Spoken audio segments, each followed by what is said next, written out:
Bom, vamos falar um pouquinho então desse mercado, desse fechamento, pelo menos até agora, fechamento do mês, né? E o fechamento pelo menos até agora da semana. Bom, o índice Bovespa largou um topo ali na região dos 111 mil pontos, tá? Deixou esse topo que é abaixo do topo dos 113. Eu já tinha comentado com vocês aqui, 113 é uma resistência, é um ponto que provavelmente a gente vai ter alguma dificuldade de ultrapassar, e depois somente lá em cima, nos 121 mil pontos, é a próxima resistência do índice Bovespa. Bom, a semana ainda não acabou, temos mais 2 dias de pregão, mas a gente fechou, o índice Bovespa fechou feio, muito próximo da mínima da semana. Semana passada, vocês devem lembrar, a gente estava, na quarta-feira a gente estava com esse desenho, né? A gente estava com essa semana ruim, e eu falei assim, olha, desenha-se uma queda. E aí a gente recuperou, né? Quinta e sexta foi de recuperação, queimou a língua desse cara aqui que vos fala. Porém, essa semana, de novo, o mesmo desenho da semana passada. A gente desenha uma queda.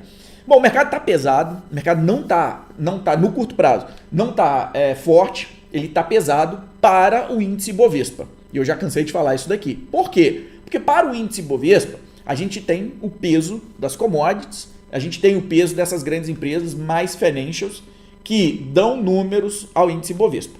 Logo, a gente está aí, então, um recuo das commodities no cenário internacional. É presumível que nós tenhamos, então, uma pressão no índice Bovespa e esse vem mostrando nos números, vem caindo. Então é importante ficar atento a isso.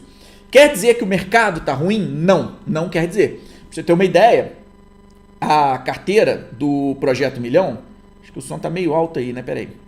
Deixa eu só ver um negócio aqui. Vamos zerar aqui. Beleza, acho que agora melhorou um pouquinho para não estourar o som aí no ouvido de vocês. Só para vocês terem uma ideia, né, a carteira do Projeto Milhão fechou maio com 17% de rentabilidade. Eu já falei para vocês que o meu foco é small cap. Meu foco é comprar empresas que, na minha visão, tem grande crescimento pela frente.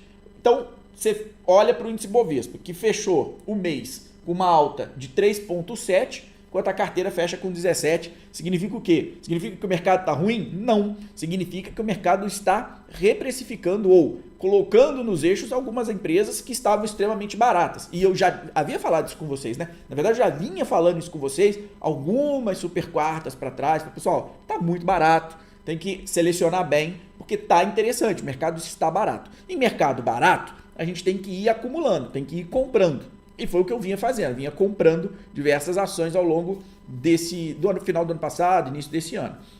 E aí a gente vê uma alta dessa em maio. Significa que vai continuar? Não, não dá para. Isso daí não quer dizer nada daqui para frente, tá? O que a gente pode ver de certeza, pelo menos para o mês de junho que vai começar, é que a gente tem um mundo numa possível recessão, a gente tem um mundo que não está crescendo, isso é pesado para commodity, ou seja, os preços das commodities vão cair e isso prejudica demais o índice Bovespa, que ele é concentrado em commodity, então por isso que o índice está caindo. Na verdade, caindo essa semana, porque no mês fechou ainda com 3,74 de alta. Né? Mês passado já tinha fechado com 2,5, agora 3,74. Mas no ano, em 2023, o índice ainda cai 1,28. Então esse Bovespa no ano ainda está caindo 1,28.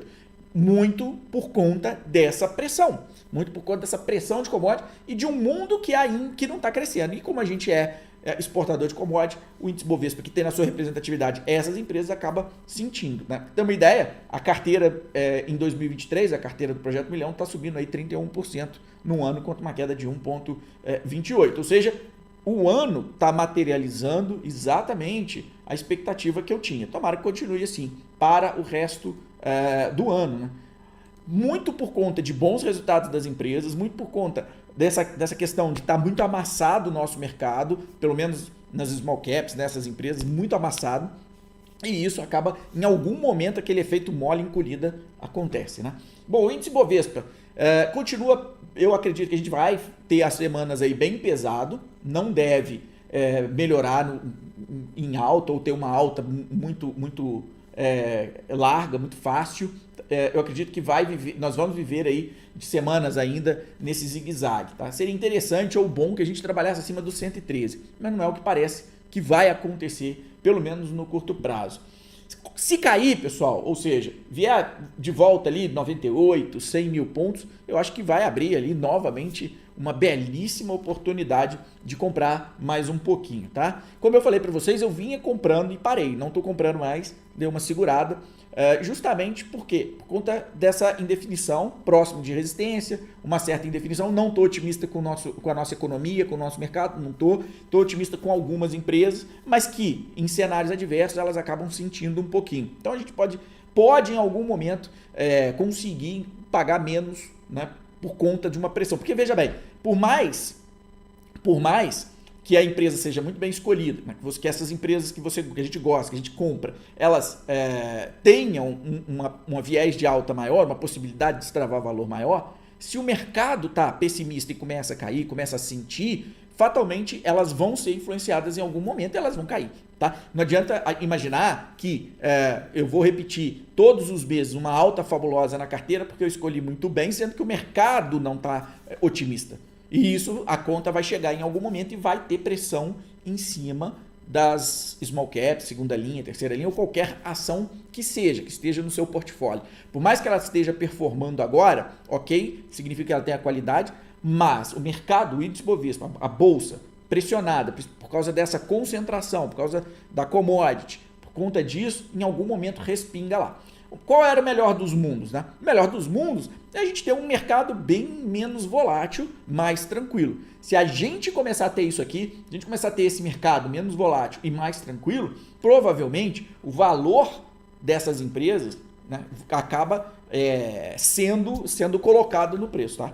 O valor dessas empresas acaba sendo colocado no preço. Ou seja, ela vai performando à medida que o resultado vai saindo, à medida que o tempo vai passando, sem que tenha um viés negativo macroeconômico no Brasil.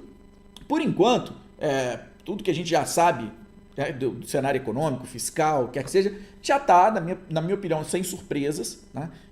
Já está no preço, o mercado já está trabalhando com isso, né? E, inclusive, na minha opinião, a gente está mais preocupado, o mercado está mais olhando lá para fora, como é que vai ser esse cenário lá de fora, Estados Unidos, crescimento, China, do que efetivamente com o cenário interno. Aqui, na minha opinião, já está meio que dado, sabe?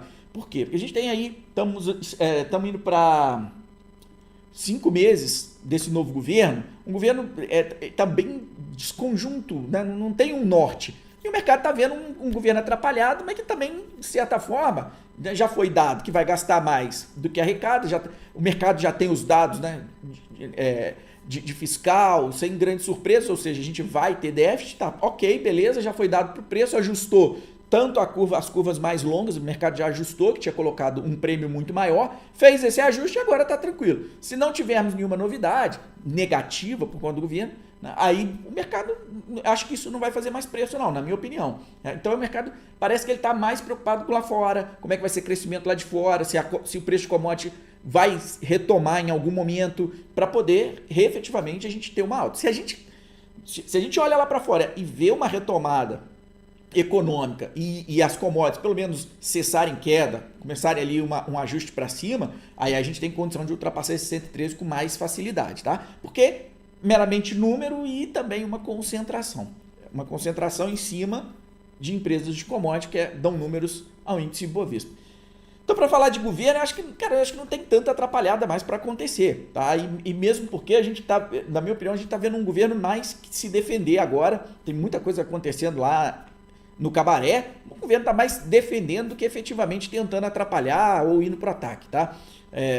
Eu acho que 5 meses nada acontecer, eu acredito que não vai acontecer mais nada que possa atrapalhar economicamente. Então a gente deve seguir por uma queda da Selic no segundo semestre. Tivemos dados inflacionários essa semana muito positivos, né, que aliviou mais um pouco a curva, deixando aí a gente com um viés de otimismo para a queda da Selic. E se efetivamente a gente olhar e precificar uma queda de Selic no mercado, ou seja, a gente conseguir ver uma queda efetiva da Selic, aí a gente tem um upside adicional para a Bolsa. Tá? Isso aí dá um upside adicional para a Bolsa por diversos motivos. Tá? O principal deles é porque o custo de dívida acaba ficando menor e isso é um upside natural para a Bolsa. Logo, quando começar um corte Selic, já talvez no segundo semestre, né, se economia nada mais inovador, né, heterodoxo, inovador, com os livros de economia rasgados, aconteça, A queda de Selic naturalmente vai fazer um preço premium para a gente, vai liberar um upside para a gente no índice Bovespa. Então tem que ficar atento a isso. A percepção que eu tenho é essa: o mercado tá, quem acompanha, o mercado está muito ruim, parado, sem grande volatilidade, sem grandes volumes, tá meio sonolento. É um ou outro ativo que desponta com um volume maior, né? É um ou outro. A grande maioria dos ativos com volume bem baixo. Deixa eu até conferir aqui o índice Bovespa para ter uma ideia. Hoje teve um volume maior, mas a gente estava vindo aí de 1, 2, 3 pregões abaixo da média de negociação. Hoje acabou tendo um volume razoavelmente bom, tá? Mas a gente, olha, para você ter uma ideia, desde o dia 22/5, que o volume médio do Ibovespa, que o volume negociado do Ibovespa era abaixo da média de 20 pregões, o que é um volume muito baixo, tá? Hoje a gente teve aí um volume bem acima da média negociada, hoje, mas a gente não tinha esse volume, ou seja, era um pregão com volume realmente muito baixo, o que, de certa forma, mostra que um certo desinteresse, né, para ir para um lado ou outro, ou seja, toda essa alta de 98 até 111 foi com volume bem churuco, tá? Só hoje que a gente teve um volume um pouquinho maior, ou seja, o mercadinho está bem parado, tá bem estranho mesmo nesse curto prazo. Bom, a minha expectativa, vamos falar de fechamento de semana, expectativa para a próxima quarta-feira. Eu espero um mercado para baixo, pressionado, como eu esperava semana passada, fui surpreendido quinta e sexta. Tomara que eu seja surpreendido nessa quinta e sexta novamente, mas para mim é um mercado para baixo, é um mercado que deve ajustar até, sei lá, 104 mil, tem espaço fácil para ir a 104 mil, tá? Com noticiário externo, com que possa vir lá de fora, trazendo esse viés um pouquinho mais negativo. Vamos ver. Essa pelo menos essa é a minha expectativa, tá? Lá, o Léo tá me ajudando aqui, ó. Hoje foi fechamento da carteira do índice internacional. O leilão explodiu o volume. Obrigado. Então tá, por isso que hoje a gente teve esse volume maior aí. Obrigado, Léo. Valeu. Por isso que a gente teve esse volume maior hoje no pregão de hoje e não necessariamente durante todo o dia. Então foi um volume maior em função de fechamento de carteira de índice internacional, e aí você acaba tendo uma movimentação maior no leilão. Beleza. Ajuste de carteira, né? Ajuste de carteira. É isso, mas o mercado tá com volume bem abaixo da média, o mercado você acompanha, você vê que não tem uma negociação mais forte, o que de certa forma dificulta até para você ter alta, para você jogar o índice lá para cima.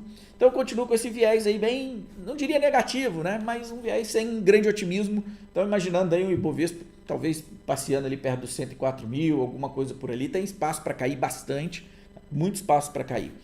E continuo achando muito barato algumas empresas do mercado interno, bem baratas, tá? Bem baratas. Gostaria de ver até 104 mil acontecer para que o preço não saia muito da nossa frente, né? Volte um pouquinho para que a gente consiga fazer mais alocação a preços bem mais interessantes, beleza?